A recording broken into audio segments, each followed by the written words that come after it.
नमस्कार दोस्तों।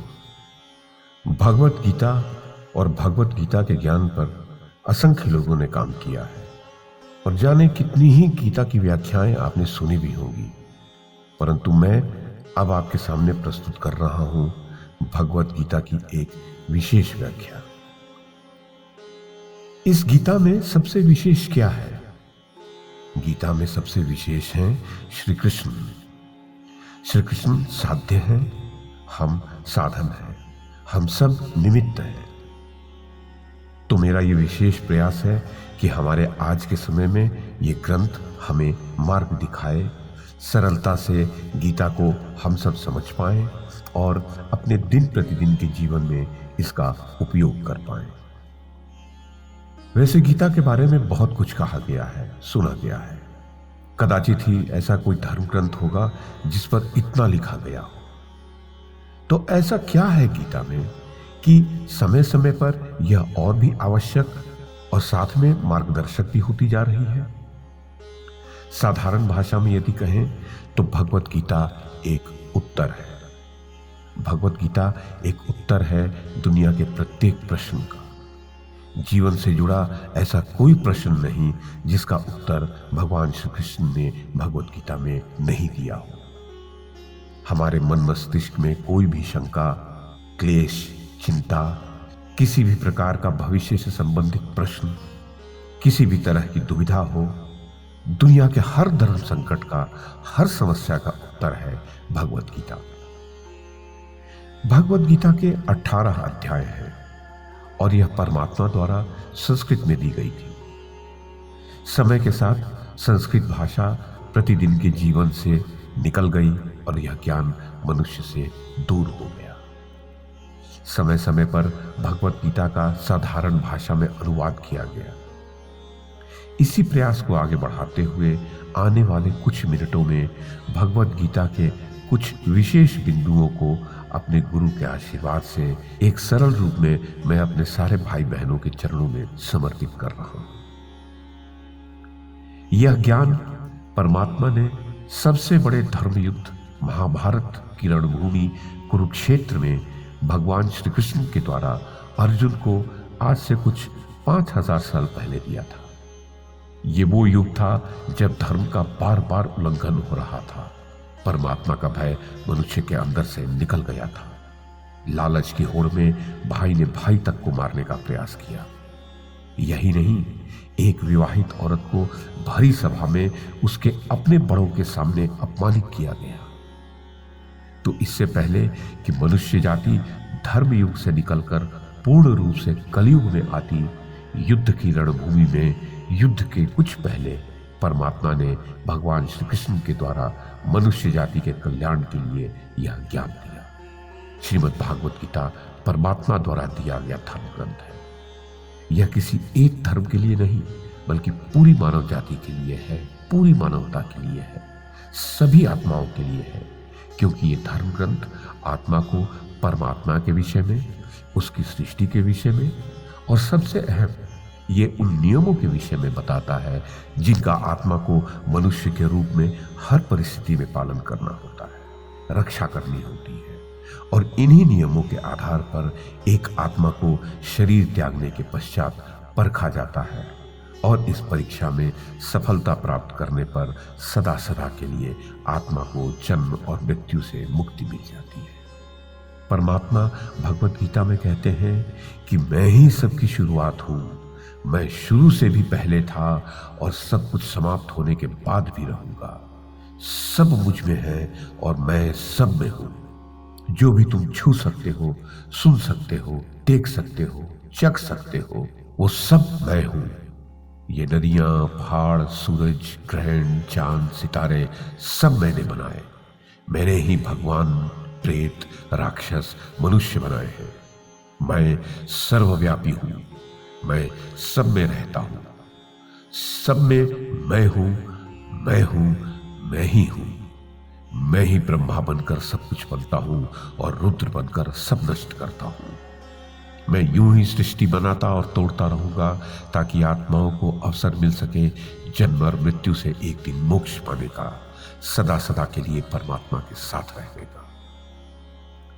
भगवत गीता कहती है कि सबसे बड़ी परीक्षा के लिए परमात्मा ने प्रकृति का निर्माण 5 तत्व वायु, अग्नि, जल, पृथ्वी और आकाश से किया, जिन्हें हम छूकर, चखकर, सूंघकर देख समझ सकते हैं।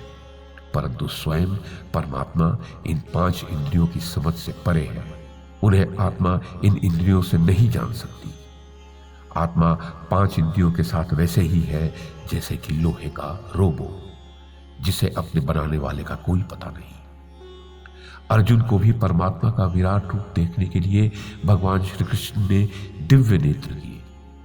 भगवत गीता समझाती है कि आत्मा अजन्मी है, इसे कोई मार नहीं सकता, कोई जला नहीं सकता, डुबा नहीं सकता, काट नहीं सकता। किंतु आत्मा को परमात्मा का संग पाने के लिए इस परीक्षा रूपी जीवन में बैठना ही पड़ेगा।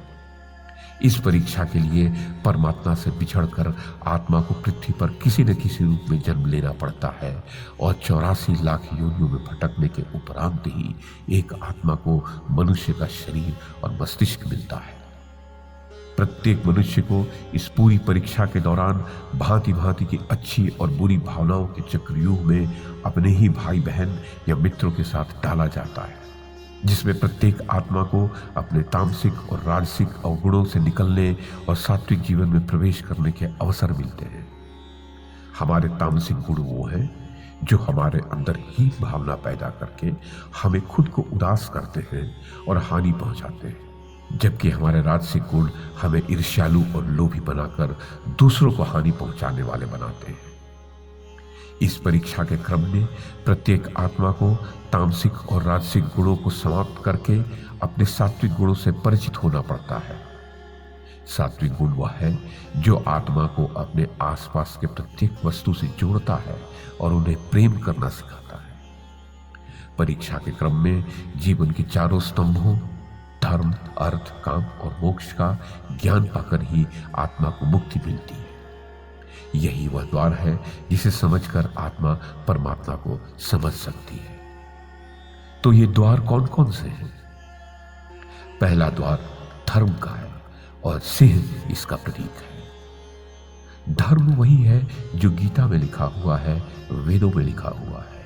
धर्म वही है जो धारण किया हुआ है, जिसे आपका हृदय मानता है, जैसे झूठ नहीं बोलना, चोरी नहीं करना, भगवान का निरादर नहीं करना, दूसरों को हानि नहीं पहुंचाना। यही सब धर्म है। प्रत्येक आत्मा को अपने जीवन काल में इसी धर्म का पालन करना होगा और उसकी रक्षा करनी होगी। दूसरा द्वार अर्थ का है। अश्व इसका प्रतीक है, घोड़ा। प्रत्येक आत्मा अपने जीवन काल में अपने पृथ्वी पर होने का अर्थ या मूल कारण समझेगी।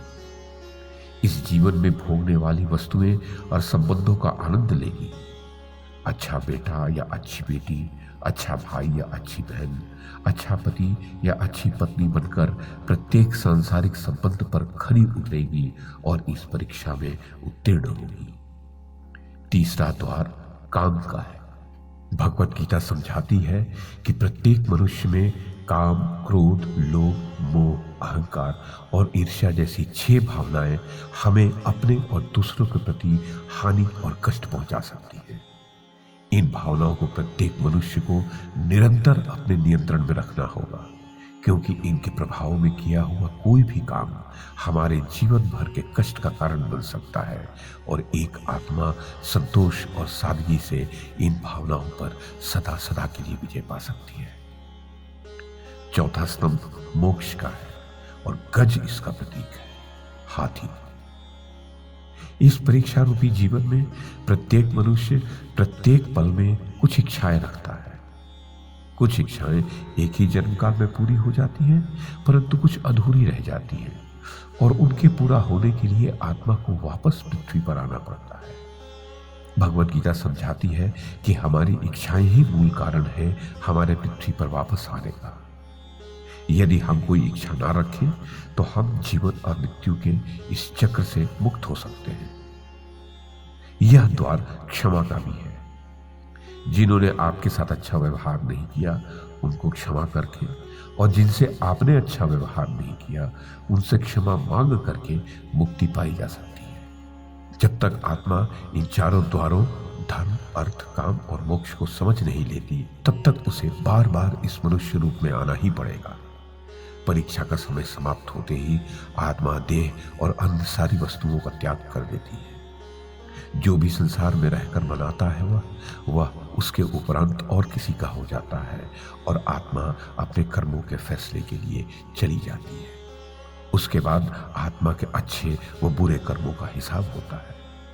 अच्छे कर्मों के लिए आत्मा कुछ समय के लिए स्वर्ग और दुष्कर्मों के लिए नरक में चली जाती है। नरक में आत्मा को अपने पापों के अनुकूल दंड मिलते हैं और उसके उपरांत आत्मा को पुनः एक नया शरीर और नया मस्तिष्क मिलता है इस परीक्षा में फिर से बैठने के लिए, और प्रत्येक परीक्षा में फिर वही सब दोहराया जाता है जीवन के चारों स्तंभ धर्म, अर्थ, काम और मोक्ष को समझने के लिए। प्रत्येक जन्म में अपने कई पूर्व जन्मों के कर्मों के हिसाब से प्रत्येक आत्मा को कभी अच्छी और कभी बुरी परिस्थिति में जाना पड़ता है। लेकिन जब तक आत्मा परमात्मा के साथ योग को समझ नहीं लेती, वह मुक्ति नहीं पा सकती। भगवत गीता समझाती है कि मनुष्य अपने शरीर, मस्तिष्क या हृदय से भगवान को पा सकता है। शरीर द्वारा किए गए कर्मों के माध्यम से परमात्मा को पाने को कर्म योग कहते हैं। ऐसे कर्म जो परमात्मा की इच्छा से हो और दूसरों के कल्याण के लिए हो। वाल्मीकि ने रामायण लिखकर और श्रवण ने अपने माता पिता की सेवा और उन्हें 4 धाम की यात्रा करवाकर परमात्मा को पाया। भगवत गीता समझाती है कि एक आत्मा मस्तिष्क से भी परमात्मा के साथ योग लगा सकती है। इसे राजयोग कहा गया है क्योंकि मस्तिष्क सब इंद्रियों का राजा है। एक मनुष्य अपनी आस्था, श्वास प्रणाली, आसन, अभ्यास, साधना और तपस्या से परमात्मा को इस योग के रास्ते में पा लेता है। इस योग को समझने के लिए हमें अपने अंदर की ऊर्जा यानी चक्र और कुंडलिनी को समझना पड़ेगा। आत्मा मस्तिष्क से ध्यान लगाकर परमात्मा के साथ योग लगा सकती है। शंकराचार्य, स्वामी रामकृष्ण परमहंस, स्वामी विवेकानंद और उनके जैसे कई योगी इस योग के रास्ते परमात्मा के साथ संधि लगा पाए। परमात्मा भगवत गीता में कहते हैं कि अगर किसी आत्मा को धर्म ना भी समझ आए, योग ना भी समझ आए, फिर भी अगर वो मेरी शरण में आ जाए तो मैं उसके सारे पाप क्षमा कर देता हूं। परमात्मा को ऐसी हृदय की गहराइयों से पुकार कर पाने को भक्ति योग कहते हैं। चैतन्य महाप्रभु, मीराबाई और भगवान हनुमान इस योग के सबसे बड़े उदाहरण हैं।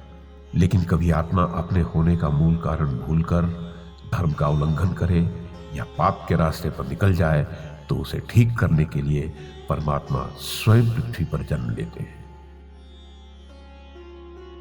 आइए श्री भगवत गीता को पूरा पढ़कर इस जीवन के यथार्थ को समझें और परमात्मा के साथ योग लगाएं।